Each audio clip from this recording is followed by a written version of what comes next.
నమస్కారం వార్తలకు స్వాగతం. ముందుగా ముఖ్యాంశాలు.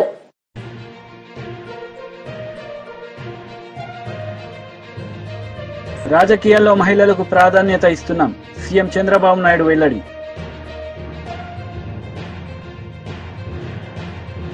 కేంద్ర మంత్రి కిషన్ రెడ్డి ప్రెస్ మీట్, పలు అంశాలపై వివరణ.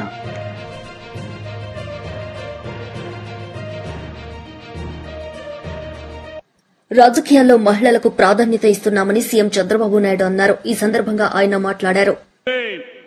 రాజకీయం అంటే పెత్తందారి విధానం కాదు, పేదల జీవితాలు మార్చేదే రాజకీయం అని చెప్పి చేసి చూపించిన నాయకుడు ఎన్టీ రామారావు గారు. బీసీలకు మొట్టమొదటిసారిగా స్థానిక సంస్థల్లో రిజర్వేషన్లు పెట్టిన వ్యక్తి ఎన్టీఆర్ అని చెప్పి నేను మీకు తెలియజేస్తున్నా.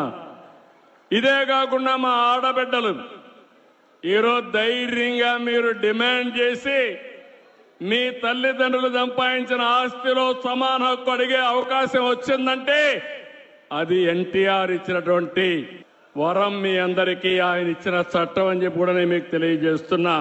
రాజకీయాల్లో మగవాళ్లే కాదు, ఆడబిడ్డలు రాణిస్తారని స్థానిక సంస్థల్లో 9% రిజర్వేషన్లు పెడితే ఈరోజు దేశంలో 33% ఆడబిడ్డలకు చట్టసభల్లో రిజర్వేషన్లు వచ్చాయంటే దీనికి ఫౌండేషన్ వేసిన వ్యక్తి నందమూరి తారక రామారావు అని చెప్పి నేను మీకు తెలియజేస్తున్నా. అంటే ఆ రోజు ఆ మహనీయుడు ఆలోచించాడు, దానికి అనుగుణంగా పాలసీలు తీసుకొచ్చాడు, అమలు చేశాడు. అది దేశానికే ఆదర్శంగా తయారయ్యే పరిస్థితి వచ్చింది. ఆడబిడ్డలు చదువుకోవాలని మహిళా విశ్వవిద్యాలయం పెట్టాడు. ఇంకో పక్కన బడుగు బలహీన వర్గాలకే కాకుండా పేదలు గాని, కార్మిక, కర్షక, మైనారిటీ సోదరులకి సంక్షేమ కార్యక్రమాలు తీసుకొచ్చాడు. ఆయన ఒకటే ఆలోచించాడు, పేదరికం పూర్తిగా నిర్మూలించాలనేది ఎన్టీ రామారావు గారి కళ. భవిష్యత్తులో జీరో పావర్టీ, పేదరికం లేని సమాజం ఒక్క తెలుగుదేశం పార్టీతోనే సాధ్యం. అది చేసి నిరూపిస్తాం. ఇంకో పక్కన కరువు సీమ, రాయలసీమ, ఒకప్పుడు రాయలేలిన సీమ, రతనాల సీమ, రాయదుర్గ ప్రాంతం అయితే ఎడారిగా మారిపోయే సూచనలు వచ్చాయి. ఎడారిగా మారకుండా నేను కొన్ని వందల కోట్ల రూపాయలు ఖర్చు పెట్టి పనులు చేసే పరిస్థితికి వచ్చాం. కానీ ఎన్టీ రామారావు గారి స్ఫూర్తిని మీరు చూస్తే ఆ రోజు తెలుగు గంగ, హంద్రి నీవ, గాలేరు నగిరి కాలువలు ప్రారంభించి రాయలసీమ రాళ్లసీమ కాదు రతనాల సీమ కావాలని ఫౌండేషన్ వేసిన వ్యక్తి ఎన్టీఆర్. ఈ జిల్లాలో గండికోట ఆయన ఆ రోజు కట్టింది. అన్ని ప్రాజెక్టులు మనం చేసినంత కూడా ఆయన కట్టినట్టువే. కాంగ్రెస్ పార్టీ ఏం చేయలేదు తమ్ముళ్ళు. ఈ జిల్లాలో నాయకులు కథలు చెప్పారు తప్ప ఏమైనా చేశారా మీకని అడుగుతున్నా. ఈ జిల్లాలో ఏమైనా అభివృద్ధి అయిందా అని మిమ్మల్ని అడుగుతున్నా. తెలుగుదేశం చేసిన అభివృద్ధి తప్ప కడప జిల్లాలో ఎప్పుడూ వాళ్ళు ఏమీ చేసిన పరిస్థితి లేదు. నిన్న కూడా ఇరిగేషన్ లో మనమే చేశాం, మళ్లీ హామీ ఇస్తున్నాం. ఇరిగేషన్ లో పెద్ద ఎత్తున ప్రాజెక్టులు కట్టాం, కానీ ఆ ప్రాజెక్టులో ఉండే నీళ్లు వాడుకోలేకపోతున్నాం. ఆ నీళ్లన్నీ కూడా సమర్థవంతంగా వాడుకోవడానికి ఈ కడప జిల్లా నేను అన్ని విధాలా సహకరిస్తానని మీ అందరికీ హామీ ఇస్తున్నా. అది కూడా ఇంకొక పక్క ఎన్నోసార్లు చెప్పాను, ఈ కడప జిల్లా తయారవుతుందని. మామూలు వరి పంట కంటే హార్టికల్చర్ పండ్ల తోటలు వేసుకుంటే 2 3 ఇంత మునుపు కూడా బనానా గాని, ఆరెంజెస్ గాని దీనికి ప్రాధాన్యత ఇచ్చాం. మళ్లీ నేను శ్రద్ధ పెడతాను. నేనున్నప్పుడు రాయలసీమలో మైక్రో ఇరిగేషన్ కి 90% సబ్సిడీ ఇచ్చాం. అది కూడా తీసేసే పరిస్థితికి వచ్చారు. మళ్ళీ నేను వచ్చిన వెంటనే రాయలసీమ రైతాంగానికి మంచి జరగాలని ఈరోజు 90% సబ్సిడీతో డ్రిప్ ఇరిగేషన్ మీకు ఇస్తున్నానంటే అది తెలుగుదేశం పార్టీ. ఒక పక్క డ్రిప్ ఇరిగేషన్ వచ్చి, ఒక పక్క ఆధునీకరణ వచ్చి, ఇంకో పక్క హార్టికల్చర్ పంటలు వేసుకుని మార్కెటింగ్ అని ఎస్టాబ్లిష్ చేస్తే ఈ రాయలసీమకు తిరుగుండదు. రాయలసీమలో ఎక్కువ ఆదాయం వచ్చే కేంద్ర మంత్రి కిషన్ రెడ్డి మీడియా సమావేశం నిర్వహించారు. ఈ సందర్భంగా పలు అంశాలపై ఆయన మాట్లాడారు. వచ్చేటువంటి ఎన్నికల్లో తెలంగాణలో అధికారంలో రావాల్సింది భారతీయ జనతా పార్టీ. తప్పకుండా తెలంగాణ ప్రజల ఆశీస్సులతో మేము తెలంగాణలో ఒక ప్రజాప్రభుత్వము, తెలంగాణ అభివృద్ధితో కూడినటువంటి ప్రభుత్వము, తెలంగాణ ప్రజల ఆకాంక్షలతో కూడినటువంటి ప్రభుత్వము, తెలంగాణ ఉద్యమకారుల ఆత్మకు శాంతిని చేకూర్చేటువంటి ప్రభుత్వము,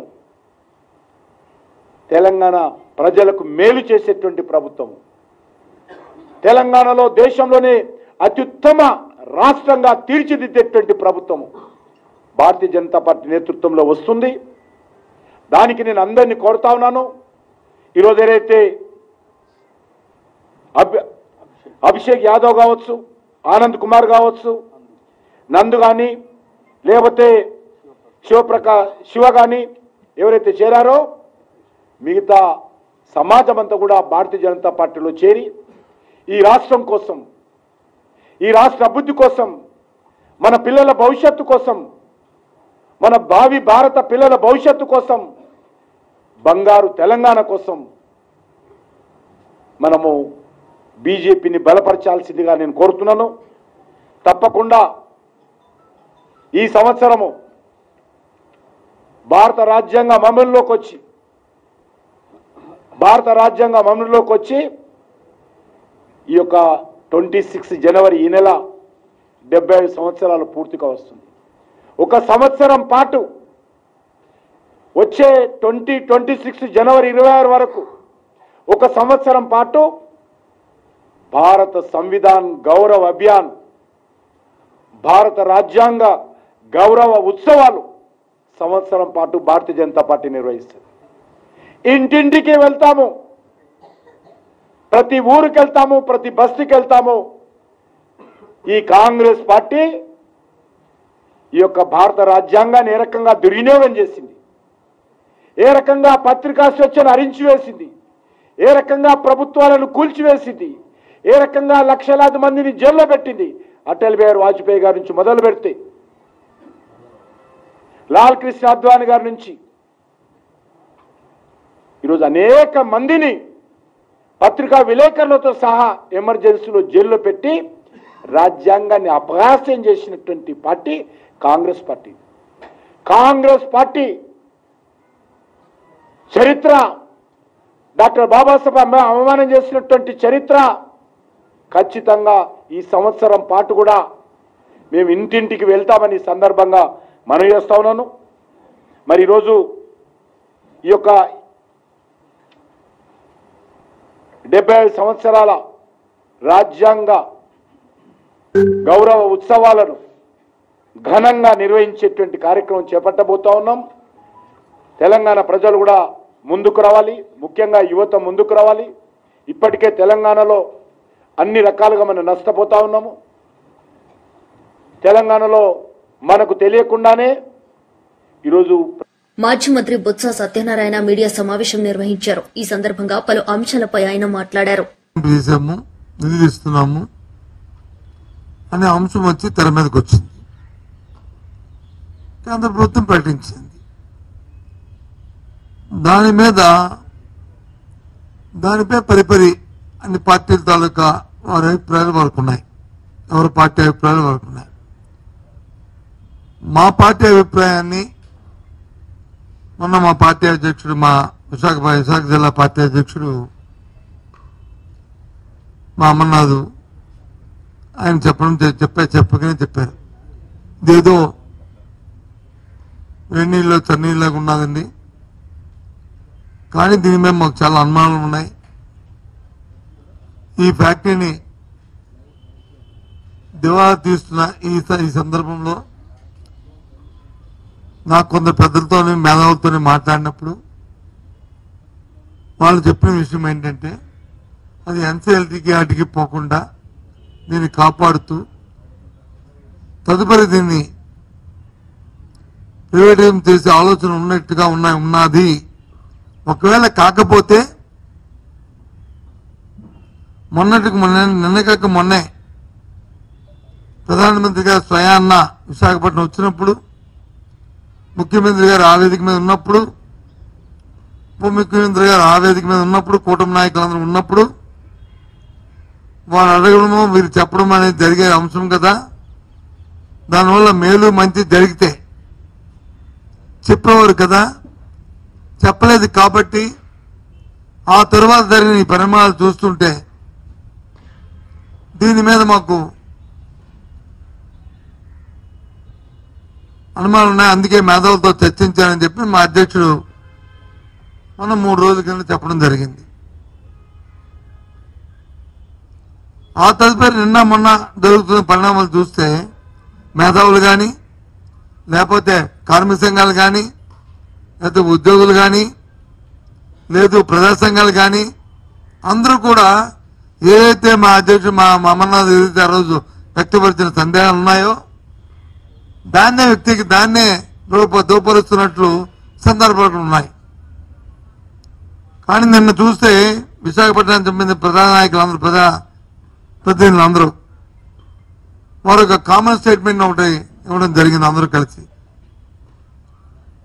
అందులో కొద్ది సీనియర్ ప్రధాన నాయకులు కూడా ఉన్నారు. మరి మీరు చెప్తున్న ఈ మాటని ప్రైవేటీకరణ జరగదు అని చెప్పని నిన్న జరిగిన అమిత్ షా వచ్చిన మీటింగ్లోకి, ఇవాళ జరుగుతున్న మీటింగ్లో కానీ మీరు ఇచ్చారు సంతోషమంటున్నారు. కానీ దీన్ని మీరు ఆపారనే మాటను ఎందుకు చెప్పట్లేదు? ఎందుకు ముఖ్యమంత్రి గారు కానీ, లేకపోతే హోంమంత్రి కానీ ఆ నాయకులు కానీ వాడితో ఆ నోటితో ఎందుకు తెప్పించట్లేదు? ఈ సమస్య లేదు, దీని గురించి మీరు ఆలోచన పెట్టుకోక్కర్లేదు అనే అంశాన్ని ఎందుకు చెప్పలేదు? నిన్న ఈ ప్రకటన చేసినప్పుడు ఎవరైతే ఉక్కు శాఖ మంత్రి ఉన్నారో వారో మాట చెప్పారు. ఇది దీపం పథకంలో భాగంగా ఆ రోజే 21లోనే దీని వచ్చి ప్రైవేటైజేషన్ చేద్దామని చెప్పి మేము నిర్ణయం తీసుకున్నాం. కానీ ఆనాడు రాష్ట్ర ప్రభుత్వం దీన్ని వ్యతిరేకించింది. ఇది చేయడానికి వీల్లేదని చెప్పి తీర్మానం చేసింది. ఆ నేపథ్యంలో మేము దాన్ని ఆ రోజు చేయడానికి సాహసించలేదు మేము అని చెప్పుకొచ్చిన విషయాన్ని కూడా ఒకసారి గుర్తు చేస్తున్నాను. ఎందుకు ఈ ముసుగులో ఈ మాటలు? ఎందుకు నిస్సంకోచంగా ఒక అథారిటీగా, ఒక క్లారిటీగా కేంద్రం నుంచి వచ్చిన మా ప్రధానమంత్రి గారు కానీ, లేదు అందరూ అనుకున్నట్లున్న 2వ స్థానంలో ఉంటున్న హోంమంత్రి గారు కానీ, వాళ్ళ సమక్షంలో ముఖ్యమంత్రి గారు కానీ BRS leader Vinod Kumar media సమావేశం నిర్వహించారు. ఈ సందర్భంగా పలు అంశాలపై ఆయన మాట్లాడారు. అంటే ఏర్పడ్డ తొలి రోజుల్లో పట్టే లేఖ రాసి ఈ కృష్ణా ట్రిబ్యునల్ ఏదైతే ఏర్పడ్డదో నీళ్లు పంపకాలు మళ్ళీ పునర్పంపకం జరగాలని చెప్పి, అంత క్రితం కృష్ణా ట్రిబ్యునల్ ఏర్పడ్డది ఎప్పుడో 20 ఏళ్ల కింద ఏర్పడ్డది, 25 ఏళ్ల కింద ఏర్పడ్డది. ఆ ట్రిబ్యునల్ మహారాష్ట్ర, కర్ణాటక, సమైక్య ఆంధ్రప్రదేశ్కు పంపకాలు చేసింది. నీళ్ళ పంపకం జరిగింది తెలంగాణ రాష్ట్రం ఏర్పడక ముందే. అవి మేము ఒప్పుకోము, కొత్త రాష్ట్రం ఏర్పడ్డది కాబట్టి తెలంగాణ రాష్ట్రంకి మళ్ళీ నీళ్లు పంపకం జరగాలని చెప్పి కేసీఆర్ గారు ముఖ్యమంత్రి అయిన తొలి రోజుల్లో పట్టే, నేను నెలలు కాదు రోజుల్లో పట్టే, ఏర్పడ్డ తొలి రోజుల్లో పట్టే ముఖ్యమంత్రి గారు ప్రధానమంత్రి గారి దృష్టికి తీసుకొచ్చారు. అప్పుడున్నటువంటి మంత్రి ఉమాభారతి గారి దృష్టికి తీసుకొచ్చారు. మేమందరం ఎంపీలం ఆ రోజు. మేము ప్రతిరోజు ఆ మినిస్ట్రీస్ చుట్టూ తిరిగినాం. ఉమాభారతి గారు ఓ దశలో సంతకం పెట్టినరు, పునర్పంపకం జరుగుతుంది అని చెప్పి ఒక ఆర్డర్ కూడా నోట్ ఫైల్ అయింది. నోట్ ఫైల్ అయిన రోజు తెల్లారేసరికి పార్లమెంట్లో 11 గంటలకి మహారాష్ట్ర ఎంపీలు, కర్ణాటక ఎంపీలు పెద్ద ఎత్తున నిరసన తెలియజేసారు. మళ్ళీ పునర్పంపకం ఎట్లా చేస్తారు? మహారాష్ట్ర కర్ణాటకకి ఏ సంబంధం? ఆంధ్రప్రదేశ్ రాష్ట్రానికి ఇచ్చినటువంటి నీళ్లను తెలంగాణ రాష్ట్రము, ఆంధ్రప్రదేశ్ రాష్ట్రం పంపకాలు చేసుకోవాలి తప్ప కానీ మాకు కేటాయించిన నీళ్లు మళ్ళీ ఎందుకు పంపకాలు జరుగుతాయని చెప్పి పెద్ద ఎత్తున పార్లమెంట్లో మహారాష్ట్ర ఎంపీలు, కర్ణాటక ఎంపీలు పార్టీలకు అతీతంగా కాంగ్రెస్ వాళ్ళు, బీజేపీ వాళ్ళు, ఆర్ఎస్పీ వాళ్ళు, జనతా దళోళ్ళు అందరూ రాజకీయాలకు అతీతంగా ఆ 2 రాష్ట్రాల ఎంపీలు పెద్ద ఎత్తున నిరసనలు తెలియజేసారు పార్లమెంట్లో. అప్పుడు ఆగిపోయింది. ఆ లేఖల్ని నేను ఇప్పుడు మీకు, కేసీఆర్ గారు ఉత్తగా లేరు, ఎంబడబడి మళ్ళీ 2015 జూలై 22వ తారీఖు నాడు, మళ్ళీ డిసెంబర్ 2015, 16, 18, ఫిబ్రవరి, జూలై 18, జూన్, మళ్ళా 19, ఇంకా ఇవన్నీ రాసుకుంటూ పోతూనే ఉన్నారు లేఖలు. ఇంకా వాటన్నిటి కూడా మీకు ఇప్పుడు అందరికీ సాఫ్ట్ కాపీస్ మీకు అందరికీ ఇస్తారు. ఇవన్నీ సాఫ్ట్ కాపీస్ ఇస్తారు. హరీష్ గారు అప్పుడు ఇరిగేషన్ మంత్రి, వారు రాసిన లేఖ ఆగస్టు 20, 2018 నాడు. తర్వాత కేసీఆర్ గారు ప్రధానమంత్రికి 26 డిసెంబర్ 2018. ఈ లేఖ మొదటిసారి కాదు, మిగతా ఇదివరకు రాసిన లేఖలన్నీ కోట్ చేస్తూ ఇన్నిసార్లు రాష్ట్రని చెప్పి వారు కూడా ఈ లేఖ రాయడం. మాజీ మంత్రి అంబటి రాంబాబు మీడియా సమావేశం నిర్వహించారు. ఈ సందర్భంగా పలు అంశాలపై ఆయన మాట్లాడారు.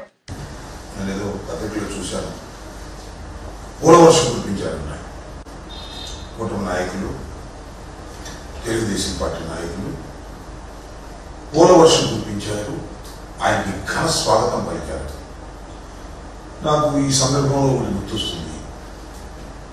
చంద్రబాబు నాయుడు గారు 2014-15లో కూడా ముఖ్యమంత్రిగా ఉన్నప్పుడు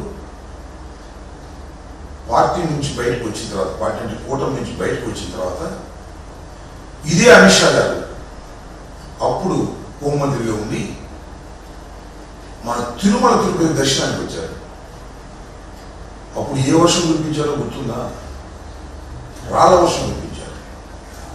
ఎందుకు ఈ విషయాన్ని ఈ సందర్భంగా గుర్తు చేస్తున్నానంటే, నారా చంద్రబాబు నాయుడు గారు నచ్చకపోతే రాళ్ల వర్షము కురిపించగలరు, నచ్చితే పోల వర్షము కురిపించగలరు. నచ్చితే అనే మాట అంటే కంటే అవసరం ఉంటే అని చెప్పవచ్చు. దానికే పర్యాయ పదం ఏంటంటే, అందితే జుట్టు, అందకపోతే కాళ్ళు పట్టుకోగలిగిన అత్యంత సమర్థవంతమైనటువంటి రాజకీయవేత్త భారతదేశంలో ఎవరైనా ఉన్నారు అంటే అది సాక్షాత్తు నారా చంద్రబాబు నాయుడు గారని నాకు అనిపిస్తుంది. సరే, ఎన్నికం కూటమిలో మీరున్నారు. హోంమంత్రి గారు 3 సార్లు ఈ దేశానికి హోంమంత్రిగా చేస్తున్నటువంటి వ్యక్తి అమిత్ షా గారు కేంద్ర ప్రభుత్వంలో చాలా కీలకమైన పాత్ర పోషిస్తున్నటువంటి వ్యక్తి. ఆయన మన రాష్ట్రానికి వచ్చారు, స్వాగతం పలికారు, బాగా. మనకు ఇన్ని సమస్యలు ఉన్నాయి ఈ రాష్ట్రంలో. సమస్యల పుట్ట ఎందుకు అంటున్నానంటే, మనం విభజన జరిగి 11 సంవత్సరాలు అవుతుంది. అనేక సమస్యలు అపరిష్కృతంగా ఉన్నాయి. కృష్ణా జిల్లాలకు సంబంధించి అపరిష్కృతంగా ఉన్నాయి. జగన్మోహన్ రెడ్డి గారి టైంలో 8,000 కోట్ల రూపాయలు విద్యుత్ బకాయిలు మనకు తెలంగాణ నుంచి రావాల్సి ఉంటే దాన్ని కొలిక్కి తీసుకొచ్చి కేంద్ర ప్రభుత్వం చేత తక్షణమే ఇవ్వమని చెప్పేసి ఆదేశాలు కూడా ఇవ్వడం జరిగింది, ఆర్డర్స్ కూడా ఇవ్వడం జరిగింది. అఫ్ కోర్స్ దాన్ని కోర్టులోకి వెళ్ళారు.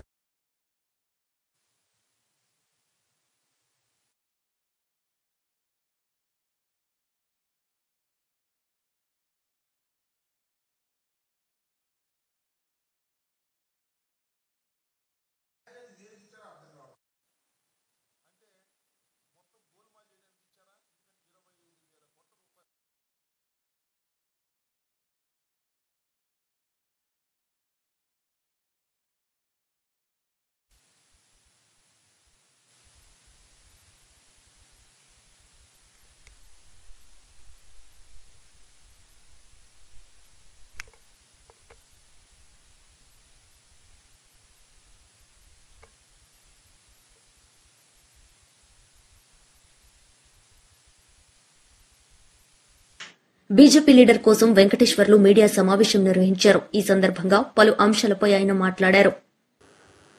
ప్రత్యేకమైనటువంటి డైరీని తయారు చేసి ఆవిష్కరించడం ఒక మంచి శుభ పరిణామం. మరొక విషయం, వారి యొక్క ఏడాది కాలం ఓబీసీ మోర్చా ఆనంద్ గౌడ్ గారి నాయకత్వంలో మంచి కార్యక్రమాలు రాష్ట్ర వ్యాప్తంగా తీసుకొని తెలంగాణ రాజకీయాలలో బీసీల యొక్క విషయాలపైన క్రియాశీలంగా ఉన్నటువంటి ఓబీసీ మోర్చా రాష్ట్ర శాఖని హృదయపూర్వకంగా అభినందిస్తూ ఉన్నాను. వారందరికీ కూడా శుభాకాంక్షలు తెలియజేస్తూ ఇంకా మంచి కార్యక్రమాలు రాబోయే కాలంలో ఛాలెంజెస్ని స్వీకరించి బీసీ ప్రజల అభ్యున్నతికి పాటుపడాలని చెప్పేసి ఉద్యమాలు నిర్మాణం చేయాలని చెప్పేసి కోరుకుంటా ఉన్నాను. వారికి ఆ రకమైనటువంటి శక్తిని కూడా ప్రసాదించాలని చెప్పేసి మనస్ఫూర్తిగా కోరుకుంటూ, ముఖ్యమైనటువంటి విషయం, రాష్ట్ర ప్రభుత్వం రేవంత్ రెడ్డి గారు అధికారంలోకి వచ్చిన తర్వాత ఏడాది పూర్తి చేసుకున్నాడు. బహుశా 13 నెలలు కూడా పూర్తి అవుతున్నాయి. ఏడాది తర్వాత కౌంట్ డౌన్ ప్రారంభం చేయాల. ఇప్పటికి కూడా పరిపాలన గాడెక్కలే. ఎక్కడ చూసినా కమిషన్ల ప్రభుత్వంగా మారిపోయింది. ఏ రంగం చూసినా మహాభ్రష్టాచారం, అంటే విపరీతమైనటువంటి అవినీతి ఈ రాష్ట్రంలో జరుగుతూ ఉంది. అన్ని రంగాలల్లో, ఈ ఒక్క రంగం అనేది కాదు. రాష్ట్రం తెలంగాణ అభివృద్ధి మొత్తం కుంటుపడ్డది. సంక్షేమ పథకాలు మొత్తం కూడా ఇవాళ అభివృద్ధి చేయలేక చితికిలబడుతున్నటువంటి పరిస్థితి కనపడతా ఉంది. ప్రత్యేకంగా బీసీ, ఎస్సీ, ఎస్టీ, బహుజనులు ఎవరైతున్నారో కాంగ్రెస్ పార్టీ సంక్షేమ రాజ్యం తీసుకొస్తామని చెప్పి అబద్ధపు హామీలతోటి ఎస్సీ, ఎస్టీ, బీసీలను మొత్తం కూడా మోసం చేసినటువంటి పార్టీ కాంగ్రెస్ పార్టీ, మోసం చేసినటువంటి ప్రభుత్వం రేవంత్ రెడ్డి ముఖ్యమంత్రిగా నడుస్తున్నటువంటి ప్రభుత్వం. మన అందరికి తెలుసు, ఉదయపూర్ డిక్లరేషన్ ఎక్కడ అమలు చేసిండ్రు? ఎంపీలల్లా బీసీల కోట ఇయ్యలే, ఎమ్మెల్యేలల్లా బీసీల కోట ఇయ్యలే, కార్పొరేషన్లలో కూడా చివరికి. వార్తలు ముగించే ముందు ముఖ్యాంశాలు మరోసారి.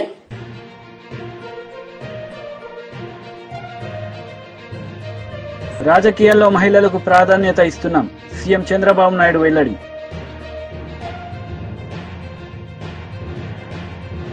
కేంద్ర మంత్రి కిషన్ రెడ్డి ప్రెస్ మీట్, పలు అంశాలపై వివరణ.